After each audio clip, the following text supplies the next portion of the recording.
कि दर्शन मोहिनी और चरित्र मोहिनी है। तो दर्शन मोहिनी का क्या काम है और चरित्र मोहिनी का क्या काम है, उसकी हमको चर्चा करनी है। उसमें सर्वप्रथम दर्शन मोहिनी की हम चर्चा करते हैं। तो देखो, दर्शन मोहिनी क्या है वो आपको पता होगा। दर्शन मोहिनी है कि उसके उदय से मिथ्या दर्शन होता है, और इस दर्शन मोहिनी के कारण यह जीव जैसा वस्तु का स्वरूप है वैसा मानता नहीं है, और जैसा नहीं है ऐसा मानता है। मीन्स ये हमारी कितनी बड़ी मूर्खता है कि जो चीज जैसी है उसको वैसा मानते नहीं, और जैसी नहीं है वैसा मानने लगते हैं। कि विपरीत रुचि करते हैं, विपरीत अभिप्राय रखते हैं। अपना श्रद्धाएं विपरीत है हमारा, अभिप्राय विपरीत है हमारा, और ये विपरीत रुचि और विपरीत अभिप्राय ही यही संसार का कारण है। दूसरा और कोई कारण नहीं है संसार का। तो जो अब देखो, इसमें हम ये देखें कि हम किस प्रकार जो पदार्थ का स्वरूप जैसा वैसा नहीं मानते। हम तो सही मानते हैं, भैया ये मेरा पुत्र है, ये मेरा मकान है, ये मेरी स्त्री है, ये मेरा शरीर है। हम ये तो मानते हैं, ये तो है कि नहीं भैया, ये नहीं है। यही तो पंडित टोडामल जी कह रहे हैं कि जैसा स्वरूप है वैसा नहीं मानते, और जैसा नहीं है वैसा मानते हैं। कि स्वयं ज्ञाता दृष्टा है, ज्ञाता दृष्टा अपने को मानता नहीं। हमने पहले ही बात की थी कि इंद्रियों से ज्ञान होना मानता है, कि इंद्रियों से ज्ञान होता है ऐसा ये जीव मानता है। तो जैसे इंद्रियों से ज्ञान होना मानता है, तो रियल में इंद्रियों से ज्ञान नहीं हो रहा है, लेकिन जैसा स्वरूप नहीं है वैसा मान रहा है, और जैसा स्वरूप है वैसा मान नहीं रहा, वैसा जान नहीं रहा। और यही हमारे दुख का सबसे बड़ा कारण है। यही जो वस्तु जैसी है उसको वैसी मान लें। जैसे हमने पहले दिन एक एग्जाम्पल लिया था, आपको याद होगा कि हम मार्केट में गए, और मार्केट में जाने के बाद जो दुकान, किसी दुकान पर हम गए, और दुकान जो हमारी नहीं है दुकान, और हमने उस दुकान को अपनी मान लिया, और उसमें अपनी दुकान की तरह यदि हम बिहेवियर करेंगे तो वहां पर हमारा पिटना ही होगा, वहां लोग पीटेंगे हमको। तो वहां सुख का कारण क्या है कि भैया जो दुकान मेरी है उसको मैं अपनी मानूं लौकिक में, और जो दुकान मेरी नहीं है उसको मैं अपनी नहीं मानूं।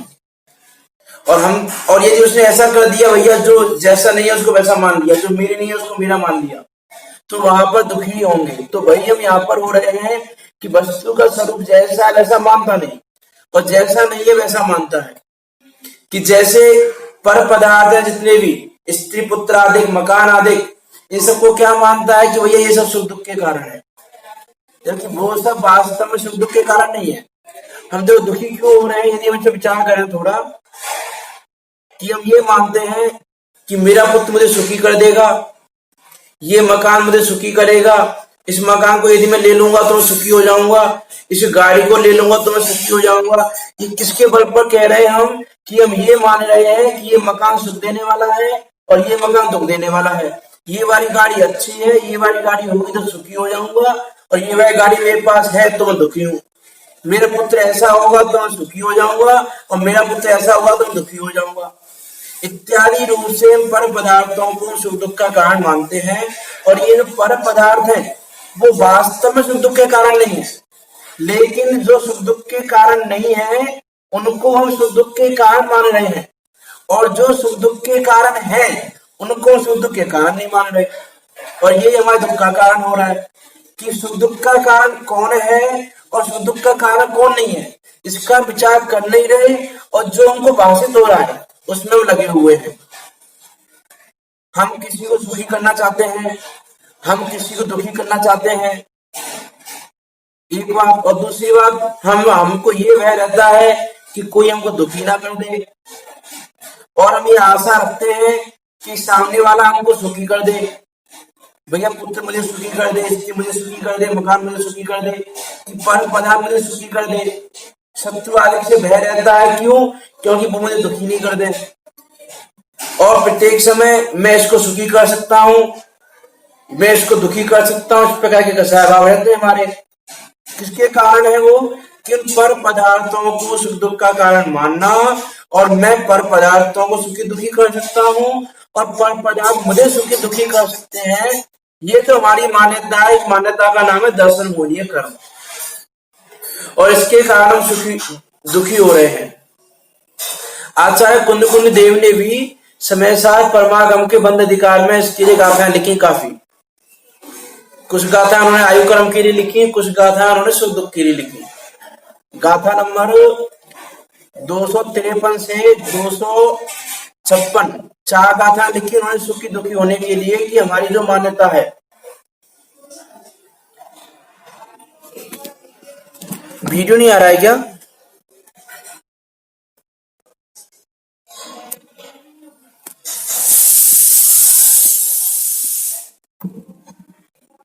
वीडियो नहीं आ रहा है क्या अभी? कोई मैसेज करके बता दें। एक मैसेज तो आया है। इसमें क्या प्रॉब्लम हो रही है? वीडियो क्यों नहीं आ रहा है?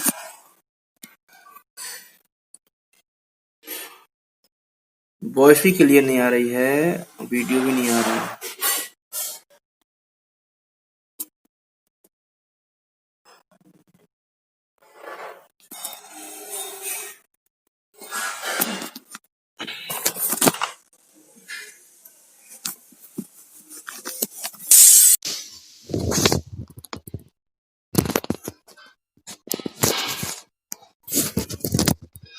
अभी आ रही है क्या आवाज? क्लियर आ रही है क्या अभी?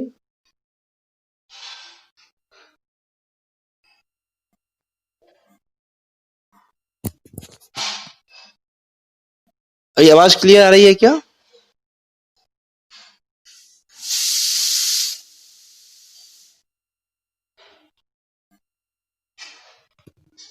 हेलो हेलो हेलो, अभी आवाज आ रही है क्या? हाँ, ठीक है। Okay okay. इम्प्रूवमेंट है, मतलब अच्छी नहीं आ रही है, अभी भी ठीक नहीं आ रही है आवाज। वो कुछ नेटवर्क इश्यू होगा या तो। अभी हम बात करते हैं आगे। वीडियो नहीं आ रही है अभी भी।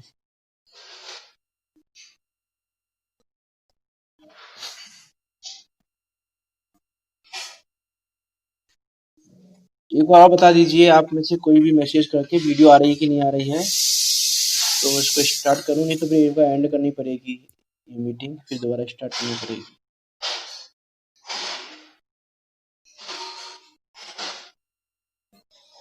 आप मैसेज करके बता दीजिए मुझे अनम्यूट करने में।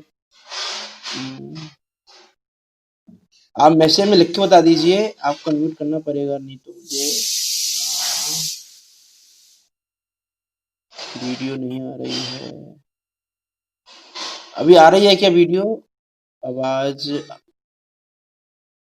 वीडियो नहीं आ रहा है। एक बार मैं एक मीटिंग एंड करता हूँ, दोबारा से इसको स्टार्ट करता हूँ। आप सब दोबारा से जुड़ जाएं एक बार।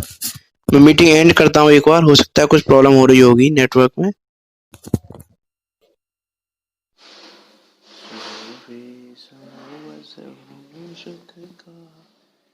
प्रभु का संवत्सरण सुख रे सोहे, संवत्सरण सुख का, प्रभु का संवत्सरण सुख का।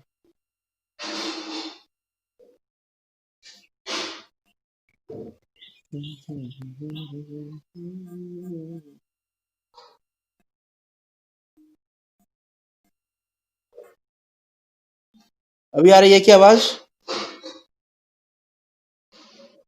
और वीडियो? एक मिनट,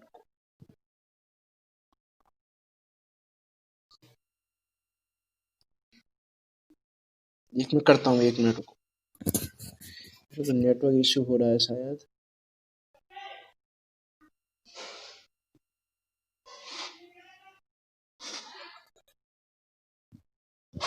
एक एक मिनट। हाँ, अभी अभी आ रही है क्या?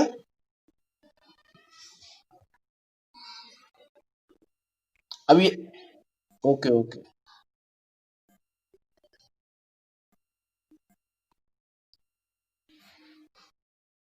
अभी करते हैं स्टार्ट फिर। हम बात कर रहे थे हाँ, कि पर पदार्थों को हम जो सुख दुख का कारण मानते हैं, ये हमारी जो मान्यता है, इस मान्यता का नाम है दशम मोहिनीय कर्म।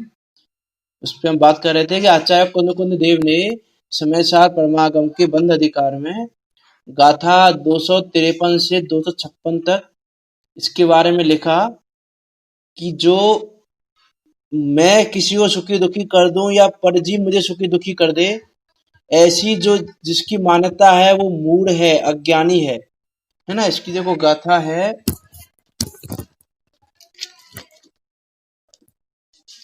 इसकी गाथा है 253 नंबर की, कि जो आप से माने दुखी सुखी मैं करूं पर जीव को, वो मूढ़ है, अज्ञानी है, विपरीत इससे ज्ञानी है। कि जो ये मानता है कि मैं पर को सुखी दुखी कर सकता हूँ या पर मुझे सुखी दुखी कर सकता है, ये जो अध्यवसाय है, ये अध्यवसाय कैसा है? अज्ञानता है। अज्ञानी है वह जीव, मूर्ख है वह जीव, इसका ये अध्यवसाय अज्ञान है। और ये अज्ञान कैसे है उन्होंने वहां बताया अगली गाथा में, जहां उदय कर्म जुजीब सब ही दुखित अब रू सुखी बने, तू कर्म तो देता नहीं, तू सुखी अरुद कैसे तू दुखित सुखी करे। जहां उदय कर्म जुजीब सब ही दुखित अब रू सुखी बने, वो कर्म तुझ देते नहीं, तो दुखित तुझ कैसे करें। जहां उदय कर्म जुजीब सब ही दुखित अब रू सुखी बने, वो कर्म तुझ देते नहीं, तो सुखित तुझ कैसे करें। तो महावीर आचार्य कुंद ने क्या बताया कि भाई ये जो सुख दुख का कारण बन रहा है वो कर्म के उदय के अनुसार बन रहा है, और हम क्या मान रहे हैं कि पर पदार्थों से बन रहा है, कि पर पदार्थ ने मुझे सुखी कर दिया, पर ने मुझे दुखी कर दिया, पर ने मुझे क्रोधित कर दिया, पर ने मुझे क्रोध दिला दिया, पर ने मुझे ये काम करा दिया। हम सारा आरोप किस पर डाल देते हैं? पर पे। यह जीव की अनादि की ऐसी बुद्धि लगी हुई है कि उसको अपना दोष दिखाई नहीं देता, पर का दोष ही दिखाई देता है। क्रोध आया तो पर के कारण, कसाय भाव, कोई सा कसाय भाव आया तो पर के कारण, मैं सुखी हुआ, मैं दुखी हुआ तो पर के कारण, दुखी हो गया तो पर ने किया, सुखी हो गया तो पर ने किया। मैं सुखी हूं तो मुझे पुत्र सुखी कह रहा है, स्त्री सुखी कह रही है, ये मकान सुखी कह रहा है, ये गाड़ी सुखी कह रही है, ये घर, ये यश, ये पैसा, ये मान, ये सम्मान, ये मुझे सुखी कह रहे हैं, या इससे विपरीत प्रवर्तन कर रहे हैं तो ये मुझे दुखी कह रहे हैं। तो हमारी पूरी की पूरी मान्यता कहां पर टिकी हुई है? कि पर पदार्थों में लगी हुई है, कि पर पदार्थ ही मुझे सुखी या दुखी करते हैं। लेकिन ऐसा संभव नहीं है। पर पदार्थ यदि मुझे दुखी करते, पर पदार्थों के कारण दुखी होते यदि हम, तो मुनिराज भी सुखी नहीं रह पाते। यदि पर पदार्थ दुखी करते तो, पर पदार्थ दुखी सुखी करते यदि, तो उनको सुख दुख होना चाहिए, नहीं उनको वो सुखी दुखी नहीं होते। मुनिराज उपसर्ग के काल में भी सुखी दुखी नहीं है। तो पर पदार्थ, प्रतिकूल संयोग, अनुकूल संयोग, ये हमें सुखी दुखी नहीं करते। लेकिन ये हमारा ये दर्शन मोहनीय कर्म है। दर्शन मोहनीय कर्म भी ऐसा नहीं दर्शन मोहनीय कर्म के कारण कहें हम, दर्शन मोहनीय कर्म का भी निमित्त नैमित्तिक संबंध मान के चलो कि निमित्त नैमित्तिक संबंध है। वास्तव में तो सेम, क्योंकि देखो दर्शन मोहनीय कर्म तो अनादिकाल सब जीवों को था, लेकिन दर्शन मोहनीय कर्म के कारण ही यदि ये मान्यता रहती तो फिर ये मान्यता कभी सुलझती नहीं, अनंताना सिद्ध पमिष्टि सिद्ध नहीं होते। तो ये भी निमित्त की दृष्टि से कहा जा रहा है कि दर्शन मोहिनी कर्म के कारण। वास्तव में ये हमारा श्रद्धान ऐसा बना हुआ है कि हम उनको सुखी दुखी मानते हैं। करना क्या है हमको कि भैया पर पदार्थ सुखी दुखी नहीं करते, इतना मानना है बस। इतना मानने पर हम सुखी हो जाएंगे, और इतना नहीं मानेंगे तो दुखी रहेंगे प्रत्येक समय। इन संयोगों को लाएं, इन संयोगों को हटाएं, ये संयोग सुखी करते हैं, ये संयोग दुखी करते हैं, प्रत्येक समय हमारी मान्यता इसी में लगी रहेगी। तो पंडित टोडरमल जी ने एक एग्जाम्पल दिया इसके लिए कि जैसे कोई एक पागल व्यक्ति है, उस पागल व्यक्ति को किसी ने वस्त्र पहनाया तो उस पागल व्यक्ति ने यह मान लिया कि भैया ये तो मेरा ही है, ये तो मेरे अनुसार परिणमन करेगा। लेकिन वो जो वस्त्र है वो किसके अधीन है? जिसने पहनाया है वो उसको उतरवा भी सकता है, फाड़ भी सकता है, नया भी पहना सकता है, कुछ भी कर सकता है, क्योंकि वो किसका अधीन है? वो परिणमन उस पहनाने वाले के अधीन है, मेरे अधीन नहीं है। वो पागल व्यक्ति माने कि मेरे अधीन है तो ये उसकी मिथ्या मान्यता है और यही उसके दुख का कारण है। जबकि वो है किसके अधीन? वो पहनाने वाले के अधीन है। पहनाने वाला उसको कुछ भी करे, उतारे फाड़े, नया पहना, कुछ भी करे, दे ना दे, कुछ भी कर सकता है पहनाने वाला। तो परिणमन पूरा की पूरा पहनाने वाले के अधीन है, लेकिन ये व्यक्ति मानता है कि मेरे अधीन है। और जब वो अपने अनुसार परिणमन नहीं करता, भैया मैं चाहता हूं कि वस्त्र फटे नहीं, और पहनाने वाले ने वस्त्र को फाड़ दिया, तो जीव दुखी होता है कि मुझसे पूछा भी नहीं, मुझसे बिना पूछे फाड़ दिया, ये तो मेरा था, मेरे वस्त्र क्यों फाड़ दिया? तो ये उसका क्या है? पागलपन है। वैसा ही पागलपन हमारा है कि हमको जो ये शरीर मिला, ये शरीर किसके निमित्त से मिला? कि भैया कर्म के उदय से मिला। कर्मोदय ने शरीर का संबंध करा दिया। अब ये जो शरीर का परिणमन है वो किसके अधीन है? कि जिसने संबंध कराया। संबंध किसने कराया शरीर का? कि कर्मोदय ने कराया। तो कर्मोदय ने संबंध कराया तो कर्मोदय उसको जैसा परिणमन करना चाहे वैसा परिणमन कर सकता है, कि कर्म का उदय जैसा चाहेगा, कि कर्म के उदय के अनुसार परिणमन होगा। और जीव क्या सोचता है? कि मेरे अनुसार परिणमन होना चाहिए, ये शरीर तो मेरा है। तन उपजत अपनी उपज जान, तन नचत आपको नासमान। दूसरी राय पंडित दौलतराम जी ने बताया ना कि भैया शरीर की उत्पत्ति को अपनी उत्पत्ति मानता है और शरीर के नाश को अपना नाश मानता है। तो ये शरीर ही मैं हूं ऐसा मानता है, और जब शरीर का परिणमन मेरे अनुसार नहीं होता तो दुखी हो जाता है जीव। तो वहां पर करना क्या था?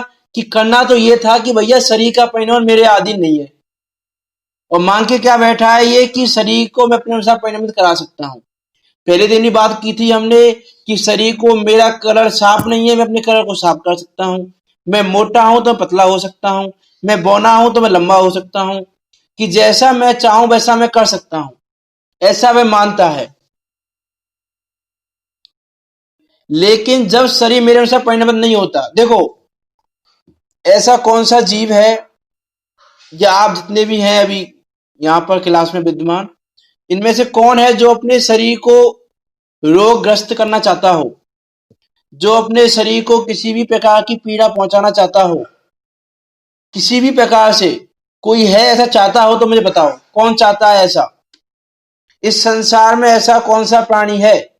मनुष्य ही नहीं, तिर्यंच की बात भी करें हम, चाहे किसी पर्याय की बात करें, तिर्यंच जीव भी नहीं चाहता कि मेरे शरीर को कोई रोग हो, मेरे शरीर को किसी प्रकार की पीड़ा हो, कोई नहीं चाहता। फिर भी पीड़ा होती है, फिर भी रोग होता है। इसका अर्थ है कि भैया ये शरीर तुम्हारे अनुसार परिणमित नहीं कर रहा है, और हम मांग के बैठे हैं कि ये शरीर हमारे अनुसार परिणमन कर रहा है। और जब ये परिणमन हमारे अनुसार नहीं करता तो हम दुखी हो जाते हैं कि भाई क्यों नहीं कर रहा, दुखी परिणमन हमारे अनुसार करना चाहिए। कि भैया तुम्हारे अनुसार परिणमन ना कल किया था उसने, ना आज कर रहा, ना कल करेगा। वो परिणमन अपने अनुसार कर रहा है, अपने अनुसार ही करेगा। कि रोग हुआ है, अपने काल से हुआ है, अपने काल से जाएगा। अब ये जीव यूं माने भैया मैं रोगी क्यों हो गया, मैं रोगी क्यों हो गया। अब उसमें भी देखो, इसको शरीर का परिणमन अपने अनुसार नहीं हुआ तो वहां पर भी दोष किसका ढूंढता है? पर का दोष ढूंढता है। कहा ना, इस जीव के अनादि की ऐसी बुद्धि लगी हुई है कि इसको अपना दोष नहीं लगता। आगम में ऐसा एक उदाहरण आता है कि इसी जीव को अपना पहाड़ जैसा दोष राई बराबर भी नहीं लगता, और किसी का राई बराबर का दोष इसको पहाड़ के बराबर लगता है। ऐसी जीव के अनादि की बुद्धि पड़ी हुई है, और यही इसकी बुद्धि दुख का कारण हो रही है। तो हम क्या कह रहे थे कि ये इस शरीर का संबंध किसने कराया है? कि कर्मोदय ने कराया है। जैसे उस पागल व्यक्ति को उस एक व्यक्ति ने कपड़ा पहनाया, वैसे इस करम नाम के व्यक्ति ने हमको इस शरीर का संबंध करा दिया। अब इसका परिणमन उस कर्म के अधीन है, मेरे अधीन नहीं है, लेकिन हम क्या मानते हैं, मेरे अधीन है। कल मैंने बात की थी ना कि देह भिन्न है, कर्म भिन्न है, उदय आदि भी भिन्न कहो, नहीं अधीन है तेरे कोई, सब स्वाधीन परिणमित हो। लेकिन हम ऐसा नहीं मानते। ऐसा माने दसम मुनि चला जाएगा, और ऐसा नहीं माने दसम मुनि पुष्ट हो रहा है, प्रत्येक समय पुष्ट हो रहा है। तो देखो भैया कह रहे हैं कि उसी प्रकार जीव को कर्मोदय ने शरीर का संबंध कराया। यह जीव उस शरीर को अपना अंग जानकर अपने को और शरीर को एक मानता है। अब वह शरीर कर्म के अधीन है, वो कर्म के अधीन कभी रोगग्रस्त होता है, कभी क्रस होता है, कभी स्थूल हो जाता है, कभी नष्ट हो जाता है, कभी नवीन उत्पन्न होता है, इत्यादि अनेक प्रकार का परिणाम उसमें होता है। अनेक प्रकार का परिणाम उसमें हो रहा है, लेकिन ये जीव क्या मान के चल रहा है कि भैया मेरे अनुसार हो रहा है परिणाम, इसके अनुसार परिणाम हो नहीं रहा। ये चाहता है मेरा शरीर क्रश ना हो, लेकिन शरीर क्रश हो जाता है तो दुखी हो जाता है कि मेरा शरीर क्रश कैसे हो गया, इसको कैसे सही रखूं। तो उस दुख को दूर करने का उपाय ये नहीं है। कल भी मैंने बात की थी एक टीवी वाली बात, कि वो टीवी को बंद करना ये दुख को दूर करने का उपाय नहीं है ना। वैसे ही ये शरीर क्रश ना हो, इसके लिए मैं जिम में जाऊं या ऐसा प्रयत्न करूं, ये इस दवा का ग्रहण करूं, इस दवा का ग्रहण करूं, ये इस दुख को दूर करने का उपाय नहीं है।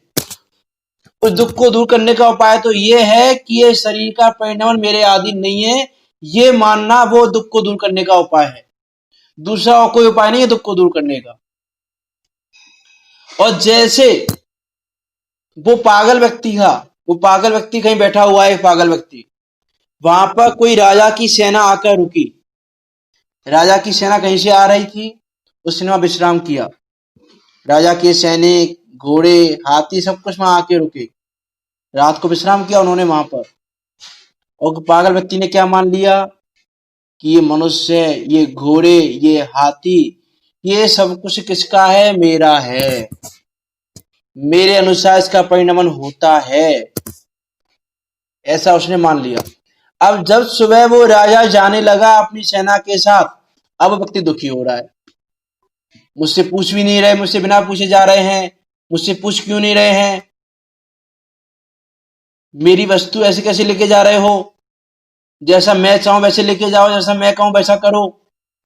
कि भैया ये तेरा पागलपन है। वो तो कहीं से आके रुके थे विश्राम करने के लिए, विश्राम करके जा रहे हैं अपनी चीजें लेके। वो ना तुम्हारी कल थी ना तुम्हारी वो आज है लेकिन तुमने उसको अपना माना, ये तुम्हारी भूल है, ये तुम्हारे इसके कारण तुम दुखी हो रहे हो। ये वस्तु जा रही है इसके कारण दुखी नहीं हो रहे हो। देखो मैं एक बात शायद पहले दिन कही थी, या पता नहीं कही थी कि नहीं कही थी, कि स्त्री पुत्र आदि ये दुख के कारण नहीं है। ये संसार जो हमको दिख रहा है ये भी दुख का कारण नहीं है ना। और मैंने एक बात की थी कि जैसे अभी कोरोना चल रहा है,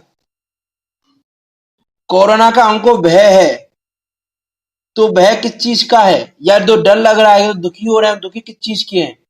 देखो दुखी इसलिए नहीं है हम कि हमारे कि जैसे मान लो किसी संबंधी का वियोग हो जाए, किसी अपने स्वजन का वियोग हो जाए, तो दुख इसका नहीं है कि उसका वियोग हो गया, दुख इस चीज का है कि मेरे परिजन का वियोग हो गया। परिजन का वियोग होना वो दुख का कारण नहीं है। मेरे परिजन का वियोग हो गया, मेरे संबंधी का वियोग हो गया, मेरे शरीर का वियोग हो जाएगा, ये जो मेरापन है उसमें, जो कहा था ना पहले चार बुद्धि है जीव की, उसमें ममत्व बुद्धि है। तो जो ये ममत्वपना है, ये ममत्वपना दुख का कारण है। ये संयोग सुख दुख के कारण नहीं है, लेकिन ये संयोग अच्छे हैं, ये संयोग बुरे हैं, जो उसमें इष्ट अनिष्ट की मान्यता है, या इस संयोग को मैं रखूं, ये मेरा, ये संयोग वियोग ना हो जाए, ये संयोग तो मेरा है, ये संयोग मेरा है, तो इस संयोग को दूर नहीं होना चाहिए मुझसे। ये जो उसमें मेरापन है, वो मेरापन दुख का कारण है। क्योंकि देखो स्त्री पुत्र आदि ये संसार जितना हमको दिख रहा है, शरीर का प्रतिकूल परिणमन हो रहा है, ये सारा परिणमन, ये सारी पर पदार्थ, ये सब जीवों के लिए है, सिर्फ हमारे लिए नहीं है। यदि यही दुख के कारण होते, यही संसार के कारण होते, तो तीर्थंकर परमात्मा अनंतानंद सिद्ध परमेष्टि इस संसार का अभाव नहीं कर पाते। इसका अर्थ है कि भैया ये बाहर की चीजें संसार का कारण नहीं है, दुख का कारण नहीं है, लेकिन हमने इनको दुख का कारण माना। ये हमारी मिथ्या श्रद्धा है, और इसी मिथ्या श्रद्धा के कारण दुखी हो रहे हैं। कि जैसे बात चले थी पागल मनुष्य पे कि भैया वो हाथी घोड़े वो सेना अपने अधीन आई थी, अपने अधीन गई। वो ना तो मेरे अधीन होके आई थी, ना मेरे अधीन होके रहेगी। अपने कारण से आई थी, अपने कारण से रुकी थी, और अपने कारण से गई। मेरा तो उसमें कहीं पर कुछ अस्तित्व ही नहीं था, ऐसा उसने नहीं माना। उसने मेरा मान लिया कि ये सब मेरा है, तो दुखी हो रहा है। वैसे ही हमको ये पर्याय मिली। मनुष्य पर्याय की बात कर रहे हैं हम, तीन पर्याय की भी यही कंडीशन है। हमको ही पर्याय मिली। अब इस पर्याय में स्त्री का, पुत्र का, मकान का, गाड़ी का, यश का, धन का, मान सम्मान का, इन सब का संयोग हुआ। तो हमने क्या मान लिया, ये सब मेरे हैं। अब ये सब मेरे हैं तो इनका परिणमन भी मेरे अनुसार होना चाहिए, कि मेरा पुत्र मेरे अनुसार चले, जैसा मैं चाहूं वैसा करे, मुझसे बिना पूछे कोई कार्य नहीं करे, जैसा मैं चाहता हूं वैसा करना चाहिए। अरे जीव की ये बुद्धि, ये मिथ्या बुद्धि, ये ममत्व बुद्धि, कर्तव्य बुद्धि इतनी तीव्र है कि जैसा मैं चाहूं, जैसा मैंने बोल दिया घर में वैसा होना चाहिए, उसके प्रतिकूल परिणमन किया तो वहीं पर जीव दुखी, और उसकी इच्छा के अनुसार कर दिया तो अपने को सुखी मानता है। लेकिन भैया ये जितने परिणाम, जितना स्त्री पुत्र मकान आदि जिसका संयोग हुआ, वो अपने आधीन आए, अपने आधीन होकर परिणामित हो रहे हैं, और अपने आधीन होकर जाएंगे। ना तेरे आधीन होकर आए थे, ना तेरे आधीन होकर परिणामित हो सकते हैं, कि उसका परिणाम उसके अधीन है, तेरे अधीन है ही नहीं, तो कैसे परिणाम कराएगा। और इसलिए ये जीव दुखी हो रहा है। इसका और कोई दूसरा कारण नहीं है दुखी होने का, सिर्फ यही कारण है कि भैया ये पुत्र, घोड़ा, धन आदि जितनी बाह्य सामग्री है, ये सारी कहीं से आए, कहीं से आके हमारे साथ संयोग जुड़ गया। जैसे उस सेना का संयोग उस पागल के साथ जुड़ गया, कि जहां पागल था वहीं पर वो संयोग हो गए।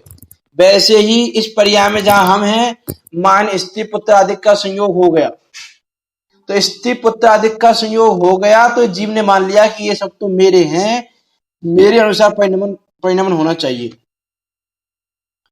ये सब मेरे अधीन है, जैसा मैं चाहूं वैसे परिणमन हो सकते हैं।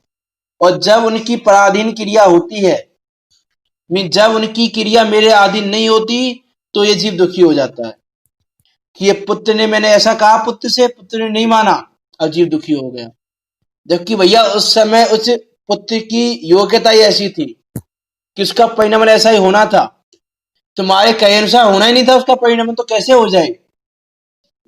पहले दिन मैंने एक बात और की थी कर्तव्य बुद्धि के लिए, कि हम यदि ऐसा चाहें कि ये परिणमन ऐसा ही हो, तो ऐसा चाहने से हम सर्वज्ञ भगवान को झूठा सिद्ध करना चाह रहे हैं। उन सर्वज्ञ भगवान पर दोष लगाना चाह रहे हैं हम, कि हम भी उनको झूठा कह रहे हैं, सर्वज्ञ भगवान को दुनिया से झूठा कहलवाना चाह रहे हैं, उनको झूठा सिद्ध करना चाह रहे हैं सर्वज्ञ भगवान को।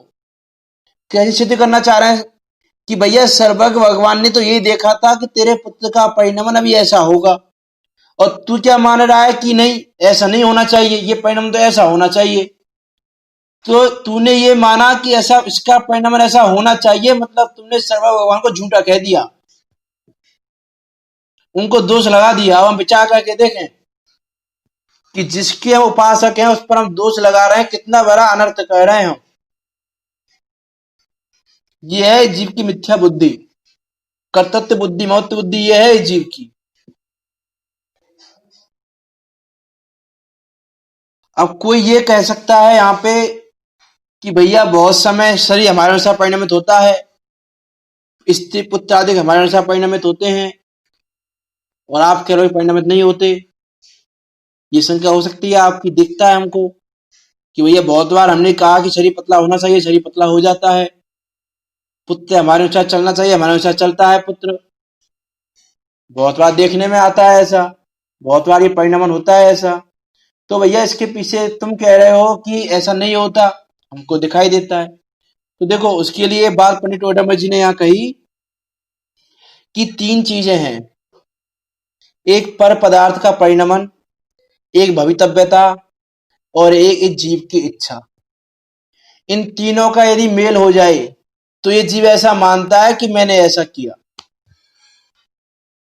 कि जिस समय मेरी इच्छा हुई कि मेरा पुत्र इस प्रकार परिणमित होना चाहिए, एक तो इसकी जीव की इच्छा हुई ऐसी कि मेरा पुत्र मेरे अनुसार परिणमित होना चाहिए। अब उस समय भवितव्यता ऐसी हो कि उस पुत्र का परिणमन ऐसा ही होना हो, तो भवितव्यता ऐसी हो और उस पुत्र का परिणमन भी ऐसा हो जाए, तो ये जीव को लगता है कि भैया मेरे अनुसार परिणमित हो गया। जैसे हमने ये इच्छा की कि मेरा सही पतला हो जाए, तो मेरी इच्छा, उस समय शरीर के पतले होने की भवितव्यता और उस समय शरीर का पतले होने रूप परिणमन, ये तीनों चीजें जब मिल जाएं तो ये जीव ऐसा मानता है कि मेरे करने से हुआ। मैंने कहा कि भैया मेरा सही पतला होना चाहिए, मैंने उसके लिए उपाय किए, इसलिए सही पतला हो गया, और इसलिए इसकी मिथ्या बुद्धि और खड़ी हो जाती है ना। तो पहली बात तो इन तीनों चीजों का मेल होना, वो ये बहुत डिफिकल्ट काम है, बहुत कठिन काम है। वो रेयर केस है ऐसा कि तीनों चीज परिणामित एक साथ हो जाए, तीनों चीजों का मेल हो जाए, जीव की इच्छा वैसी हो, भवितव्यता वैसी हो और पर पदार्थों का परिणामन भी वैसा हो, ये तीनों चीजें मिल जाए वो कठिन काम है। और कभी जैसा ये चाहता है वैसी भवितव्यता हो जाए, वैसा पदार्थ का परिणमन हो जाए, तो किसी काल में इसको ऐसा लगता है कि मैं तो सुखी हूं। तो वो भी क्या, सुख का आभास है। क्यों सुख का आभास है? क्योंकि देखो पहली बात तो रेयर केस में होता है ऐसा, बहुत दुर्लभ, मीन्स कभी कभी ही होता है, कदाचित होता है, किंचित होता है। कदाचित और किंचित ये पंडित टोटामणि ने बहुत जगह वर्ड यूज में लिए हैं, कदाचित और किंचित भी, कि कदाचित होता है, किंचित होता है ऐसा योग कि तीनों चीजें मिल जाएं। और ऐसा योग कभी कभी होता है, वो भी किसी वस्तु के लिए होता है। सारी इच्छाएं पूरी हो जाए ऐसा नहीं हो सकता कि सारी इच्छाओं का योग मिल जाए, ऐसा तो संभव ही नहीं है। कभी किसी इच्छा का योग मिल जाए तो उससे वो इच्छा शांत हो जाएगी, ये अन्य इच्छा तो बनी हुई है, और अन्य इच्छाएं बनी हुई है तो दुख तो बना हुआ है। इसलिए जीव को ऐसा लगता है कि मैं सुखी हो गया, और इसीलिए यह जीव उस सुख को पाने की ओर भागता है। किस सुख को पाने की ओर भागता है? कि जो इन तीनों वस्तुओं का मेल हो गया, इन तीनों वस्तुओं का मेल होने पर जो सुख का आभास हुआ, उस सुख को पाने के लिए ये दौड़ धूप करने में लगा हुआ है, दौड़ भाग करने में लगा हुआ है जी। सच्चे सुख पाने का प्रयास नहीं करता इसीलिए।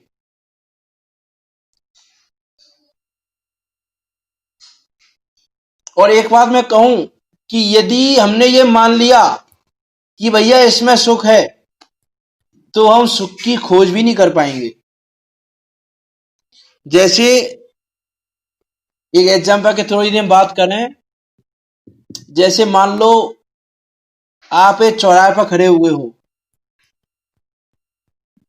आपको पूर्व दिशा में जाना है। जैसे मान लो आपको मंदिर जाना है, जिनेन्द्र देव के मंदिर जाना है, आपको पता है मंदिर पूर्व दिशा में है, इतना आपको पता है कि इस चौराहे से पूर्व दिशा में वो मंदिर है। अब आपको ये नहीं पता, लेकिन आपको ये नहीं पता कि पूर्व दिशा किस ओर है। अब वहां पर ये जीव दो चीज कर सकता है, दो काम कर सकता है ये जीव। क्या काम कर सकता है? कि एक तो इसको जो लगे कि ये पूर्व दिशा है, उसको पूर्व दिशा मान के उधर चल दे। एक काम तो ये कर सकता है। और दूसरा काम ये कर सकता है, दूसरा काम क्या कर सकता है ये जीव? कि किसी से पूछे कि भैया पूर्व दिशा किस ओर है ना।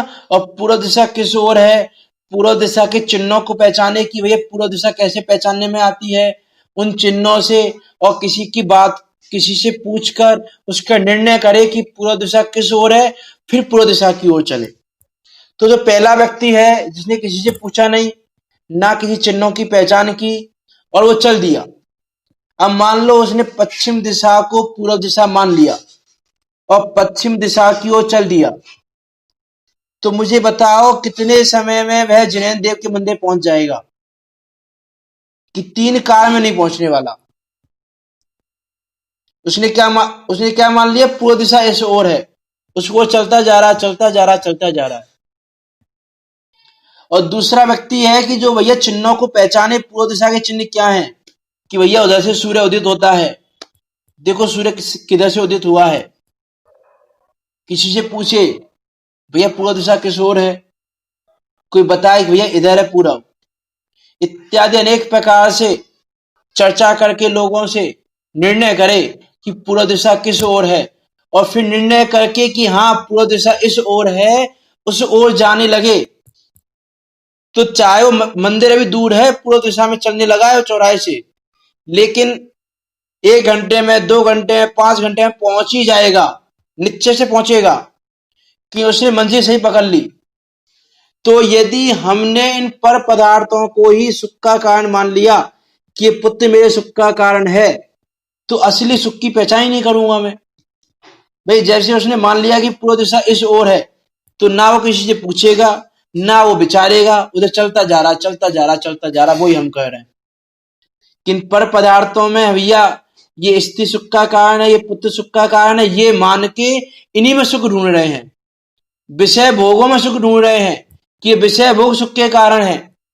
इन विषय भोगों में सुख ढूंढ रहे हैं तो हम और कहीं सुख ढूंढ ही नहीं पाएंगे, कि हमने सुख कहाँ मान लिया कि सुख तो इनमें है, विषय भोगों में सुख है, टीवी में सुख है, गाड़ी में सुख है, मकान में सुख है, सुख सुविधाओं में जितनी ये बाहर की सुख सुविधाएं हमको लगती हैं, आज का तो नाम ही उसका सुख सुविधाएं है, सुख की सुविधाएं, लेकिन वो सुविधाएं नहीं दुविधाएं हैं, दुख देने वाली हैं, वो दुख को बढ़ाने वाली हैं। और भी तो इन विषय भोगों में यदि हमने सुख मान लिया, ये विषय पूरा करना है मुझे अभी, कि यदि हमने उन विषय भोगों में, इन स्त्री पुत्र आदि में, इनमें सुख मान लिया, तो हम सुख की खोज भी नहीं कर पाएंगे।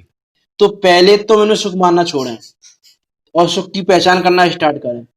जैसे व्यक्ति ने चौराहे पर खड़ा होकर चिन्हों को पहचाना, लोगों से पूछा, पूर्व दिशा का निर्णय किया और फिर पूर्व दिशा की ओर चला, तो मंजिल मिल जाएगी। वैसे सुख कहाँ पर है, सुख की पहचान क्या है, सुख को कैसे पहचाने, सुख के चिन्ह क्या हैं, सुख की मंजिल कौन सी है, उस सुख के मार्ग पर कैसे चला जाए, उस सुखी होने का उपाय क्या है, इन सब चीजों पर यदि हम विचार करें तो सुख की प्राप्ति कर सकते हैं। लेकिन पड़ी नहीं है हमको ये उपाय ढूंढने की, ये विचार करने की, कि हम तो मांग के बैठे हैं भैया इनमें सुख है। तो इसीलिए कभी कोई बात मिल भी जाए, कभी मेल हो भी जाए इन तीनों चीजों का, पर पदार्थ के परिणमन का, भवितव्यता का, जीव की इच्छा का, तो कभी किसी कार्य में किसी वस्तु के लिए होता है, सर्व का नहीं होता।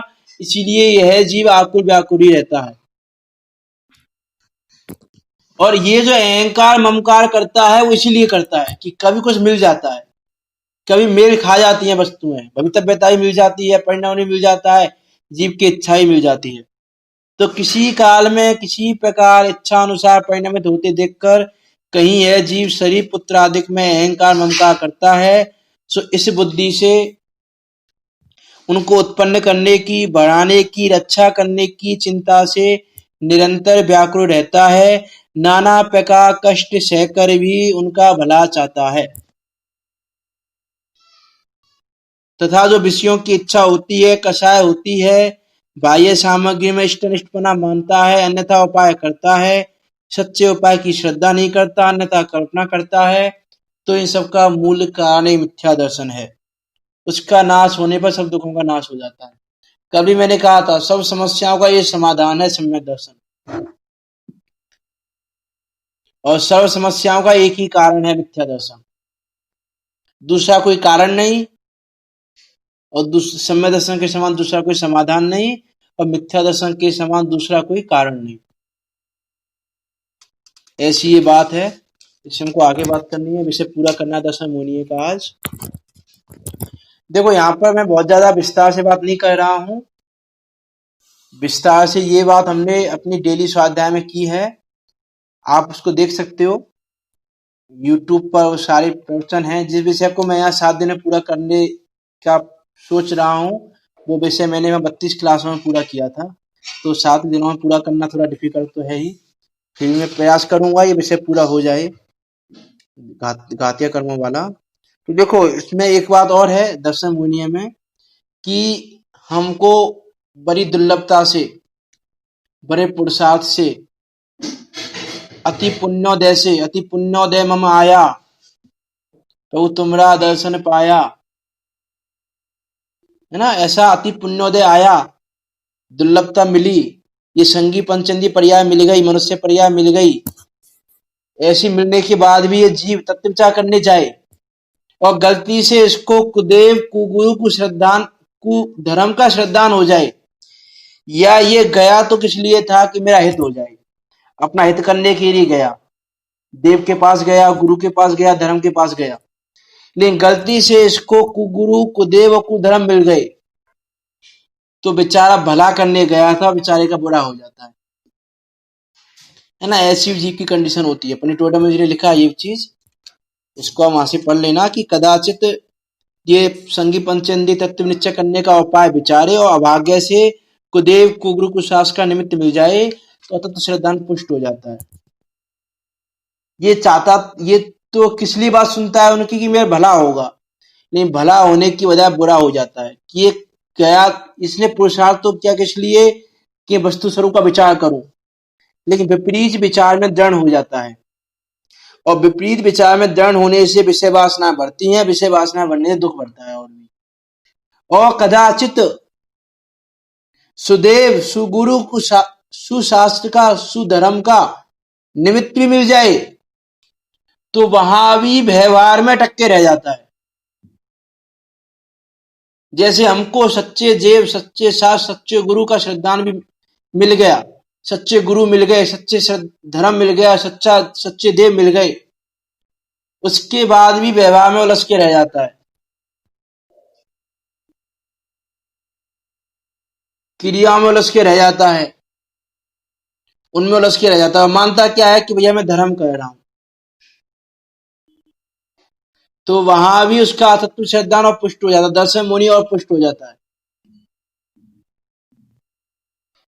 विचार करके देखें हम कि हम सर्वज्ञ देव की महानता भी किस लिए मानते हैं, इसका विचार करके देखें हम।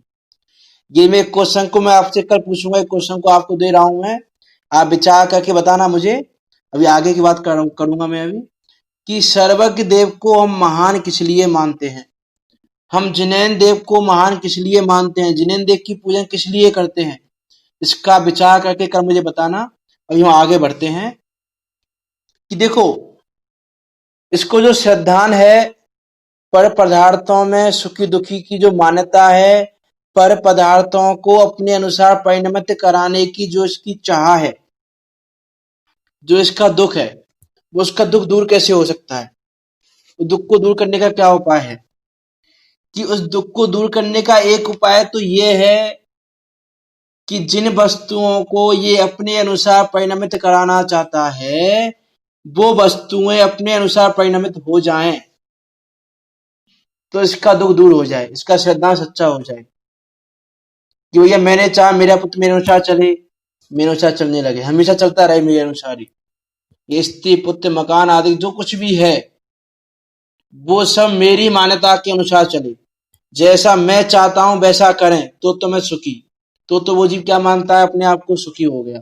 तो एक तो सुखी होने का उपाय ये है ना। क्या उपाय है सुखी होने का, कि भैया पर पदा जितने भी हैं वो मेरे अनुसार परिणमित हो जाएं तो मैं सुखी हो जाऊं। देखिए वो बहुत प्रसिद्ध वाक्य है मुच्चरण प्रकाशक का, पंडित टोडरमल ने लिखा कि अनादि निधन वस्तुएं भिन्न भिन्न अपनी मर्यादा के लिए परिणमित होती हैं, कोई किसी के अधीन नहीं है, कोई किसी के परिणमित कराने से परिणमित नहीं होती। बहुत इंपॉर्टेंट लाइन आपने सुनी भी होंगी, यदा कदा कहीं ना कहीं आपको सुनने को मिल भी गई होंगी, कि अनादि निधन वस्तुएं भिन्न भिन्न अपनी मर्यादा लिए अपनी मर्यादा सहित परिणमित होती हैं। कोई किसी के अधीन नहीं है, कोई किसी के परिणमित कराने से परिणमित नहीं होती। और हम क्या मान रहे हैं परिणमित हो जाए।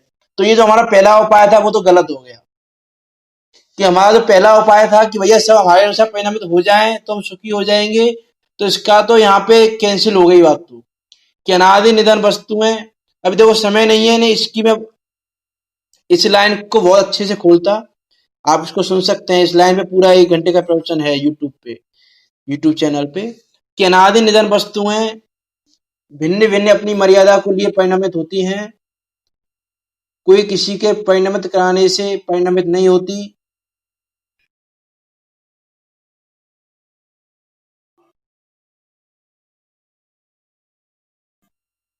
ये एक शंका आई है, मैसेज आया है कि सम्यक दर्शन प्राप्त कैसे करें, पुरुषार्थ कैसे करें।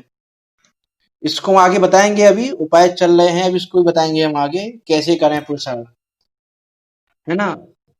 देखो इसको भी आगे बताएंगे, ये बात पूरी कर लेते हैं पहले कि हमारा जो पहला उपाय था, देखो पुरुषार्थ करने की भी यदि बात है तो पुरुषार्थ भी सिर्फ हम इतना करें कि अनादि निधन वस्तुएं भिन्न भिन्न अपनी मर्यादा लिए परिणमित होती हैं, कोई किसी के अधीन नहीं है, ऐसा मानना स्टार्ट करें।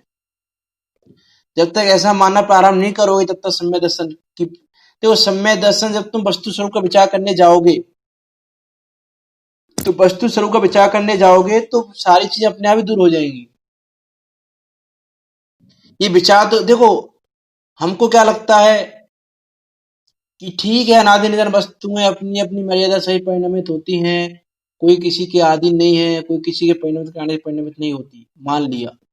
लेकिन मेरा पुत्र तो मेरे अनुसार परिणमन करेगा, मेरी स्त्री तो मेरे अनुसार परिणमन करेगी।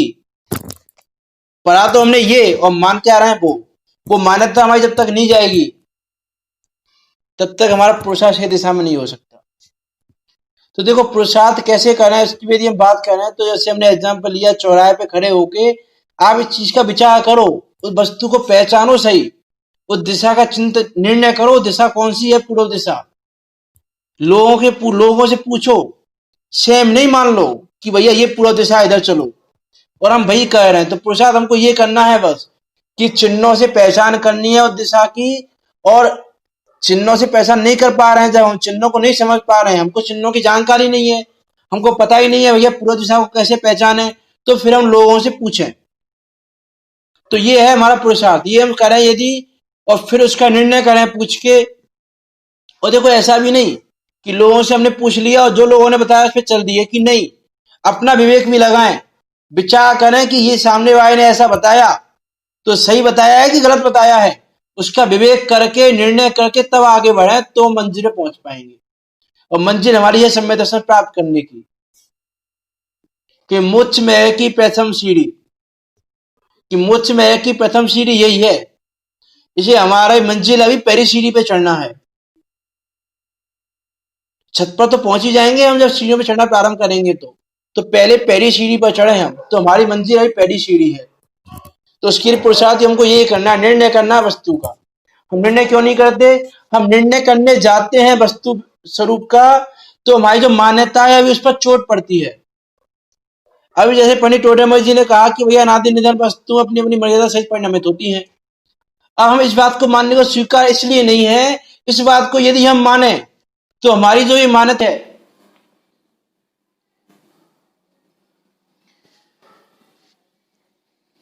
कि हमारी जो ये मान्यता चल रही है कि भैया पुत्र में, इस मान्यता पर चोट पड़ती है। और जब इस मान्यता पर चोट पड़ती है तो हमको स्वीकार नहीं होती, और हमको जब वो स्वीकार नहीं होती तो हम उसमें उलझ जाते हैं, और उसमें उलझ जाते हैं तो फिर दुखी रहते हैं। यह है हमारे दुख का कारण, दूसरा और कोई भी दुख का कारण नहीं है।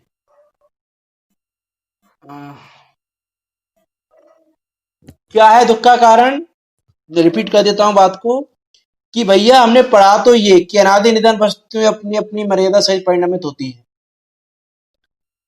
अब यदि ये हम मानेंगे तो हमारे इस बात पर चोट पड़ेगी कि मेरा पुत्र मेरे अनुसार परिणमित करता है, जो मैं चाहता हूं वो हो सकता है, जो मैं चाहूं कर सकता है, दुकान मेरे अनुसार चलती है, पैसा मेरे करने से आता है। यदि प्रयास नहीं करूं तो पैसा नहीं आएगा,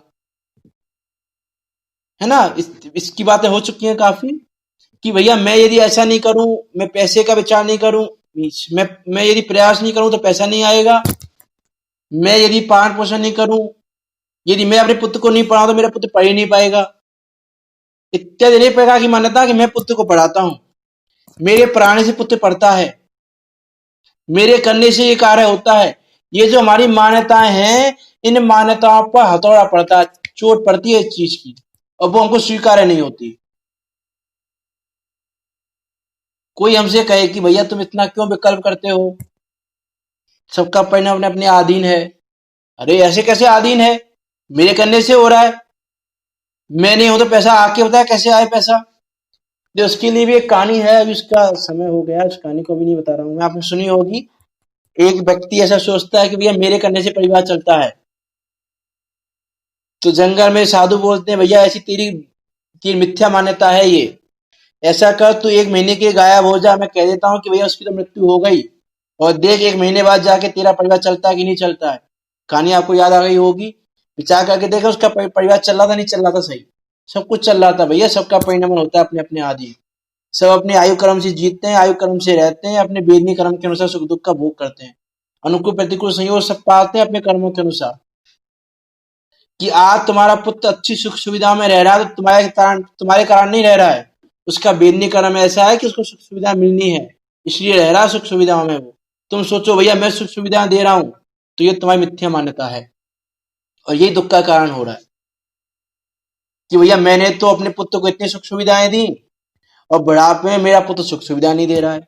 कि भैया तुमने सुख सुविधा नहीं दी, उस समय उसका योग था, उसका साता बीतने का उदय था, इसलिए उसको सुख सुविधा मिल गई, और अभी तुम्हारा असाता बीतने का उदय है इसलिए तुमको सुख सुविधा नहीं मिल रही है, उसका विचार नहीं करते। वो विचार करें, ये इतना विचार करना है, इतना विचार करने मात्र से हम सुखी हो सकते हैं, लेकिन जीव ये विचार नहीं करता, कर्म के फ्लो में बह जाता है।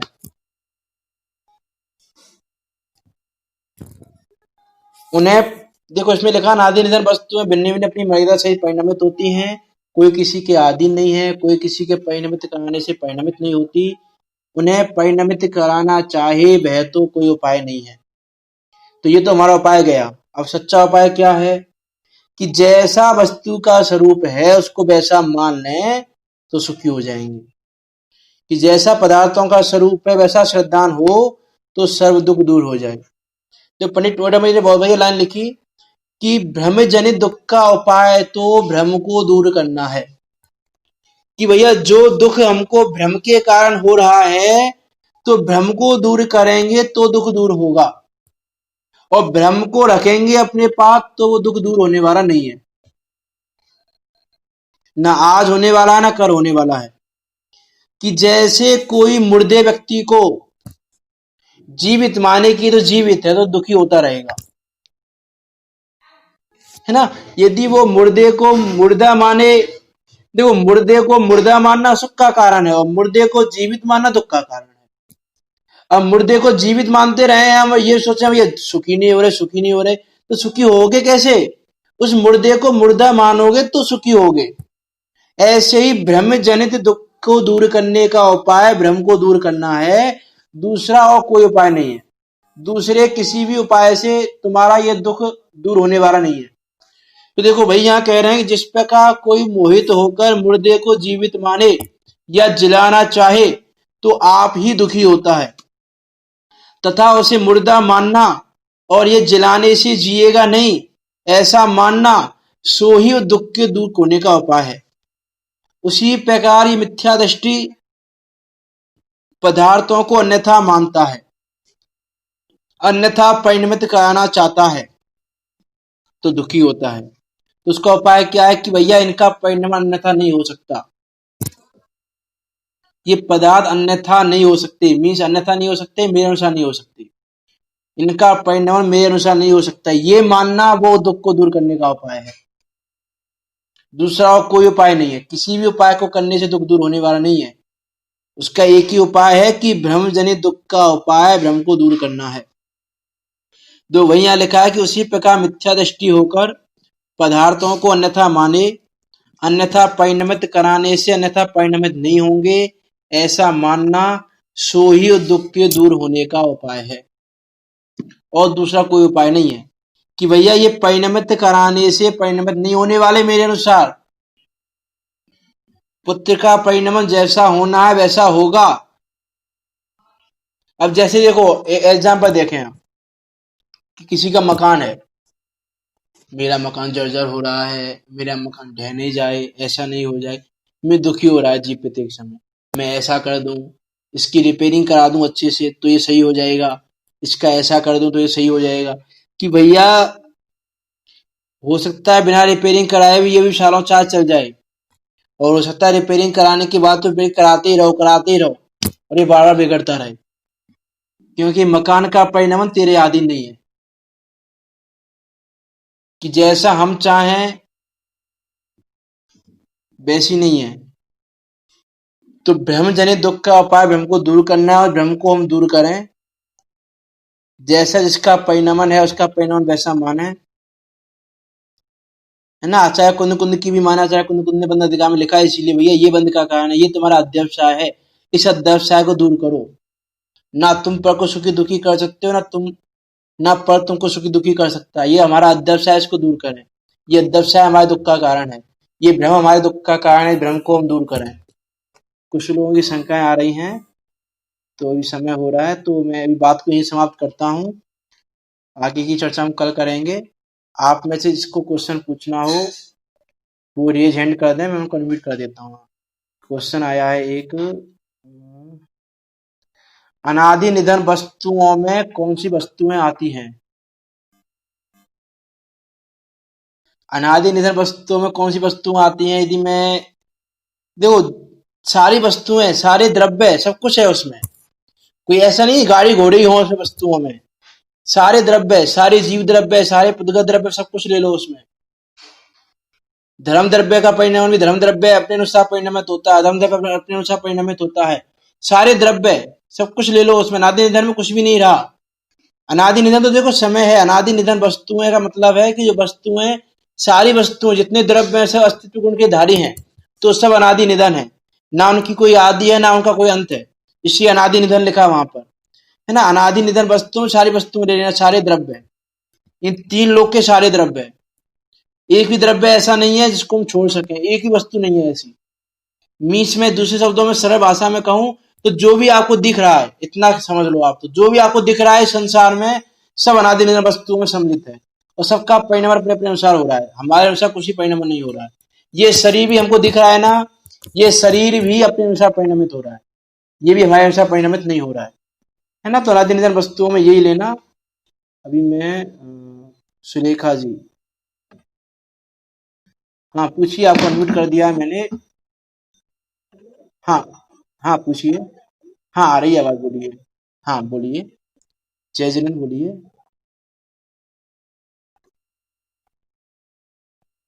हाँ, हाँ,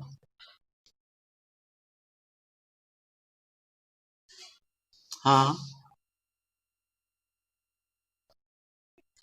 देखो, मैंने इस समझाने का मना नहीं किया उसमें, समझाना अलग बात है। देखो समझाने को तो है ना, आचार्य भगवंतों ने इतना समझाया हमें, तो आचार्य भगवंतों की बुद्धि ये नहीं थी कि ये मेरे समझाने से समझ जाएंगे।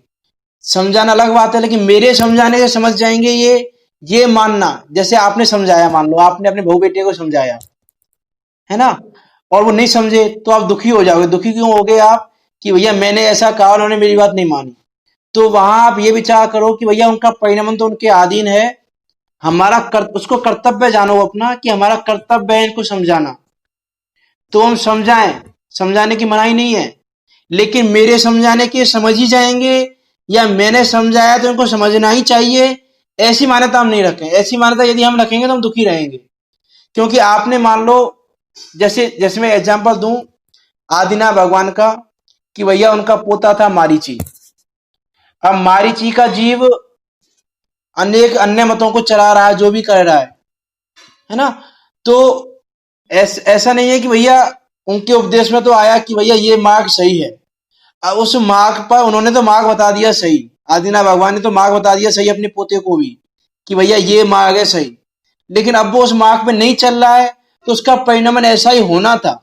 तो उसमें आदिनाथ भगवान को कोई विकल्प नहीं आया, कि विकल्प नहीं कहना है उसमें, मान समझाना हमारा कर्तव्य है, समझाएं जरूर, लेकिन हमारे समझने से समझेगा ही, ये मान्यता नहीं रखें हम, कि समझेगा वो अपने, हम कहें अपनी भवितव्यता अनुसार समझेगा। उसकी भवितव्यता होगी समझने की, जैसे मान लो कोई व्यक्ति है गलत रास्ते पर चल रहा है, तो उसकी भवितव्यता यदि सही रास्ते पर आने की होगी, तो तुम नहीं समझाओगे तो कोई और समझाने को मिल जाएगा उसको, ये उसकी भवितव्यता होगी। और तुम्हारे समझाने के भी यदि उसकी भवितव्यता नहीं होगी सही रास्ते पर आने की, तो वो नहीं समझेगा। तो समझाना हमारा कर्तव्य है, हम अपना कर्तव्य पूरा करें। लेकिन हमारे समझने से समझ जाएगा, नहीं समझ रहा है, हम दुखी होना है भैया हमारे समझने नहीं समझ रहा है, तो दुखी नहीं रहे वहां पर, कि वहां पर ये विचार करें हमारे समझाने से नहीं समझ रहा है, तो वहां पर ये विचार करें कि भैया इसकी भवितव्यता ऐसी ही है, इसलिए नहीं समझ रहा है ये। तो वहां ये इतना विचार करें, इतना विचार हमारे सुख का कारण होगा। और ये विचार नहीं करोगे तो तुम दुखी होते रहोगे, कि भैया हम इतना समझाते हैं फिर भी नहीं समझते।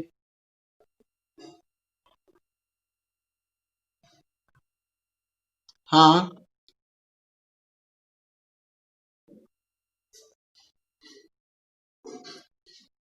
मैंने वही कहा ना, देखो कि है ना, अब तक इस जीव ने, जैसे समय साथ में लिखा ना, अब तक सुनी अनुभूति परिचित भोग बंधन की कथा, पर से पृथक एकत्व की उपलब्धि केवल सुलभ ना। तो हमने अब तक है ना वही चीजें हमारे अभ्यास में है, कि भैया मेरे करने से होगा, हमारी ये मान्यता दूर नहीं होती। ये मान्यता हमारी दूर, देखो, एक साथ दूर होने वाली भी नहीं है, वो धीरे धीरे अभ्यास से होगी। कि भैया आपने भूमि में बीज बोया, तो आप ये सोचें कि भैया बीज बोना तो वृक्ष का कारण है, तो वृक्ष उग जाना चाहिए, कि वृक्ष तो धीरे धीरे उगेगा। तो आप उसका अभ्यास करोगे, यदि जैसे आपके सामने कोई प्रतिकूल संयोग आया, ये या फिर आपके पुत्र ने आपकी बात नहीं मानी, तो उस समय आप ये विचार करो कि भैया इसकी भवितव्यता ऐसी है ना, ऐसा विचार करना स्टार्ट तो करो। जब आप विचार करना स्टार्ट करोगे ऐसा, तो धीरे धीरे वो आपका अभ्यास पुष्ट होगा। अभी आपका अभ्यास जो है वो वही है, अब तक सुनी अनुभूत परिचित भोग बंधन की कथा, कि हमारा अभ्यास अभी उसी भोग बंधन की कथा में लगा हुआ है, हमारा उसी का अभ्यास है अभी। हाँ, हमारा अभ्यास इस ओर है ही नहीं, है ना, हमारा अभ्यास, जैसे वो कहते हैं ना, रस्सी आवत जावत है शिल्प पर परत निशान, कि वो रस्सी पत्थर पर निशान एक ही बार में नहीं कर देती। जब वो डेली ऊपर नीचे आती जाती है, तो एक दिन वो निशान छोड़ देती है पत्थर पे भी। तो ऐसा है कि वो अभ्यास करते रहने से वो चीज हमारी अभ्यास में आएगी, तो वो चीज पुष्ट होगी। और जितनी जितने हमारे अभ्यास हम करेंगे, उतना उतना हमारा दर्शन मूल्य हीन होगा, और ये पुष्ट नहीं होगा, नहीं तो पुष्ट होता जाएगा। हाँ, और किसकी, समय हो गया काफी, राजेश जी। हाँ, हाँ, आप पूछिए, आपको अनम्यूट कर दिया है। हाँ, बोलिए, समय हो रहा है काफी, बोलिए।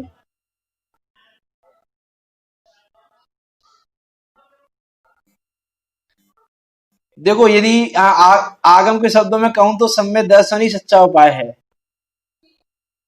और दूसरे शब्दों में यदि मैं कहूं, तो सेव पर का विवेक करना, और जैसे इसमें कहा ना कि भैया अन्यथा मेरे अनुसार परिणमित होते हैं जीव, इस मान्यता को छोड़ना ये सुखी होने का उपाय है। तो आप ये मान्यता छोड़ दें कि मेरे अनुसार जीव परिणमित होते हैं।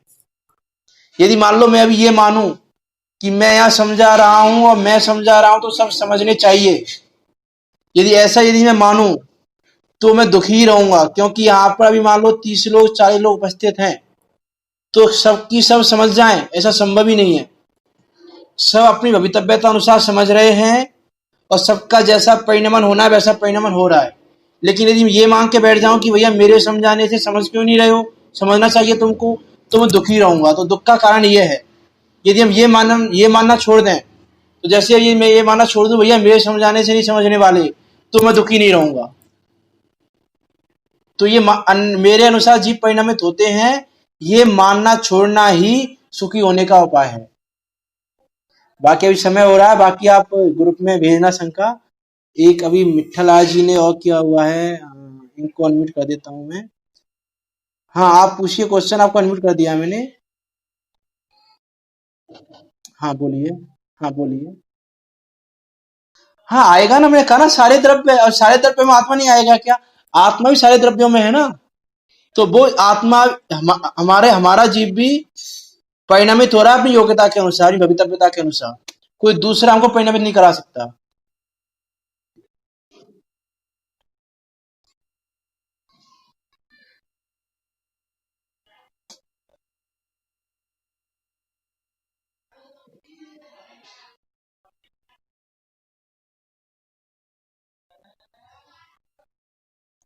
देखो, हम सम्य दर्शन का पुरुषार्थ करें, नहीं देखो एक बार मैं दूसरी बात कहूँ कि सम्य दर्शन तो अपनी भवितव्यता अनुसार होगा, जब भवितव्य होगा तब होगा सम्य दर्शन।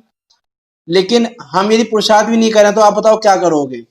मैं आपसे ये कह दूं अभी, मान लो, नहीं मैं आपसे यदि ये कहूं अभी, यदि मैं आपसे ये कहूं कि भैया सम्य दर्शन जब होगा, तो फिर आप क्या करोगे अभी ये बताओ?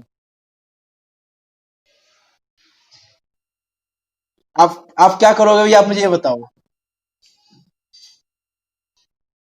हाँ तो वही बात है यहाँ पे कि हमारे हाथ में पुरुषार्थ है, बाकी हमारे हाथ में नहीं है, भवितव्यता हमारे हाथ में नहीं है। हमारे हाथ में पुरुषार्थ है तो हम पुरुषार्थ करते रहें।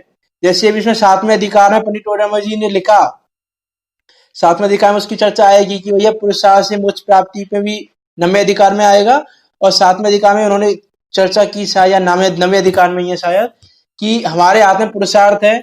हम जैसे है ना, यदि हम ऐसा माने कि भैया सब भवितव्य अनुसार होता है, तो आप सब कुछ करना छोड़ दो, व्यापार करना छोड़ दो, पुत्र पुत्रियों की चिंता करना छोड़ दो, मकान को संभालना छोड़ दो, सब काम करना छोड़ दो। यदि आप ये मान रहे हो, आप लौकिक में पुरुषार्थ करते हैं, उसमें कहा पंडित टोडरमल जी ने कि लौकिक में तो ये जीव बहुत चतुर है, और धर्म में ये भवितव्यता को आगे लाता है। तो ये हमारी गलती है ये भी।